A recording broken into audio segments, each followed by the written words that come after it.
নির্বাচন কমিশন এখনও সুনির্দিষ্ট সময় জানায়নি। মাঠে প্রস্তুত বিএনপি। মেজর হাফিজ। এস এম রফিকের তথ্য ও ভিডিও চিত্রে দেখুন বিস্তারিত।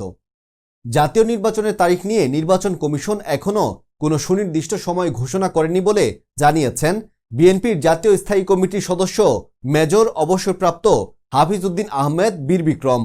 তিনি বলেছেন, বিএনপির ঘোষিত ৩১ দফা রোডম্যাপ বাস্তবায়নের লক্ষ্যে দেশের প্রতিটি অঞ্চলে দলের নেতাকর্মীরা এখন মাঠে কাজ করছেন এবং সাধারণ মানুষের কাছে ধানের শীষে ভোট চাইছেন।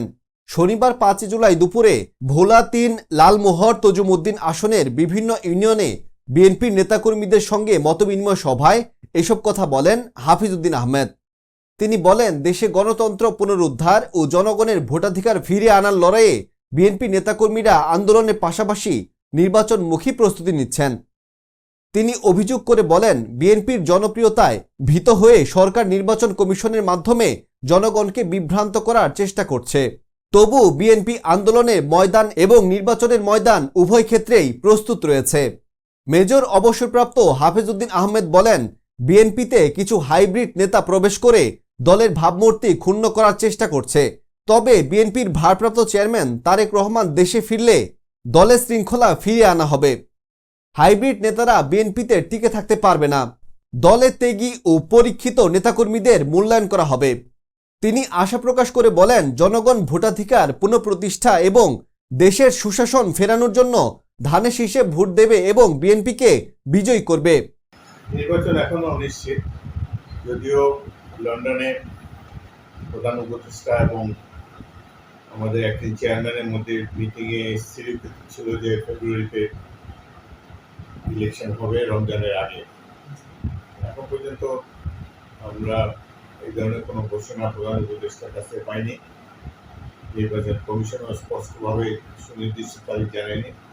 তবুও আমরা আশা করে আছি যে যেহেতু সফল আলোচনা হয়েছে লন্ডনে, আশা করি রমজানের আগেই ফেব্রুয়ারি মাসে নির্বাচন হবে। এই নির্বাচনের জন্য বিএনপি প্রস্তুত আছে। বিএনপি অতীতে 4 বার জনগণের ভোটে ক্ষমতায় গিয়েছে। বিশাল দল, প্রত্যেক আসনে আমাদের 3-4 জন করে প্রার্থী আছে। আশা করি নির্বাচনের সুনির্দিষ্ট তারিখ ঘোষণা করলে আমরা দ্রুত নির্বাচনে কার্যক্রমে নেমে পড়তে পারব। তারা বিএনপিকে মেলাইন করার জন্য নানা ধরনের অপপ্রচার চালাচ্ছে। তবে 2-1টা ঘটনা নিশ্চয়ই ঘটেছে, সেই ব্যাপারে আমাদের দল থেকে তড়িৎ ব্যবস্থা নেওয়া হয়েছে, দোষীকে বহিষ্কার করা হয়েছে। তবে আমরা মনে করি যে এখন এইসব ঘটনা 2-1টা ঘটলে বিচ্ছিন্ন ঘটনা। বিএনপি জিয়াউর রহমানের দল, বাংলাদেশি জাতীয়তাবাদে বিশ্বাসী। আমরা সকল সিচুয়েশনে দলের ঐক্য আমরা বজায় রাখবো এবং বাংলাদেশি জনগণের যে আশা আকাঙ্ক্ষার তার বাস্তব প্রতিফলন আমরা ঘটাতে পারবো। হওয়ার পর আমি আগেই পানি সম্পদ মন্ত্রী ছিলাম। ভোলাকে ভাঙন থেকে রক্ষা করার জন্য দৌলতখাঁ, তজুমউদ্দিন, চরফ্যাশন, ভোলা সব এলাকাতেই আমরা ব্যাপক কাজ করেছি, যেটি অতীতে কোনো সরকার করেনি।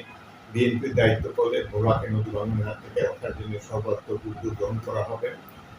অন্যান্য ভোলাতে প্রচুর গ্যাস সম্পদ আছে, এই গ্যাসকেও যাতে কাজে লাগিয়ে দেশের আরও অর্থনৈতিক উন্নয়ন করা যায়, সে ব্যাপারে বিএনপি যদি রাষ্ট্র ক্ষমতায় যায় এ ব্যাপারে প্রয়োজনীয় উদ্যোগ গ্রহণ করবে।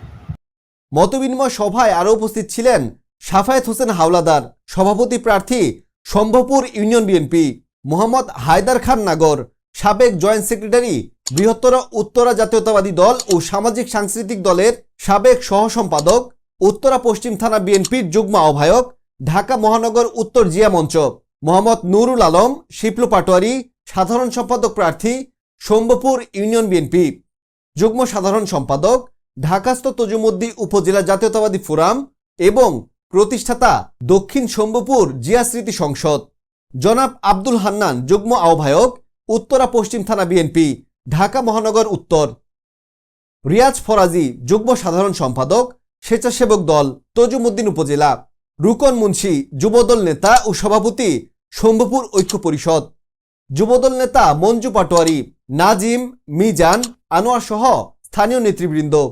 নেতারা বলেন, জনগণ পরিবর্তনের জন্য বিএনপির নেতৃত্বের দিকে তাকিয়ে আছে। তাই সকল বিভাজন ও ষড়যন্ত্র মোকাবেলা করে তৃণমূল থেকে কেন্দ্রীয় পর্যন্ত নেতাকর্মীদের ঐক্যবদ্ধভাবে কাজ করার আহ্বান জানান। হাজার হাজার বিঘা জমি প্রতিনিয়ত বিলীন হয়ে যাচ্ছে। এই এবং আমরা আগামীতে আল্লাহর রহমত বিএনপি সরকার গঠন করলে বিএনপির প্রতি আমার দাবি যে আমাদের ভোলাটাকে নদী ভাঙ্গন থেকে রোধ করবে। তজুমুদ্দিনের অবস্থা খুবই নিহত হাজার হাজার দাবি আগামীতে ইনশাআল্লাহ বিএনপি সরকার গঠন করলে ইনশাআল্লাহ এই কাজগুলা করবে, আমি আশাবাদী। মেজর অবসরপ্রাপ্ত হামিজউদ্দিন মীর বিক্রম সাহেবের হাতকে শক্তিশালী করার জন্য সম্পর্কের মানুষ ঐক্যবদ্ধ আছেন, ঐক্যবদ্ধ থাকবেন। আমরা প্রত্যেকেই প্রিয় নেতার হাতকে শক্তিশালী করার জন্য মাঠে এখনো কাজ করছি। আমরা অনেক নির্যাতিত হয়েছি, নির্যাতিত কর্মীরা অনেক খোঁজখবর নিয়েছেন, ওনার অনেক অবদান আছে। আমরা আগামী সংসদ নির্বাচনে ওনাকে বিপুল ভোটের মাধ্যমে ইনশাআল্লাহ আবার এমপি হিসাবে জয়যুক্ত করে আমরা সংসদ আসনে। সভায় বক্তারা অভিযোগ করেন সরকার ক্ষমতায় থাকার জন্য দমন পীড়ন, মামলা হামলা এবং প্রশাসনকে ব্যবহার করে রাজনৈতিক মাঠ নিয়ন্ত্রণের চেষ্টা করছে।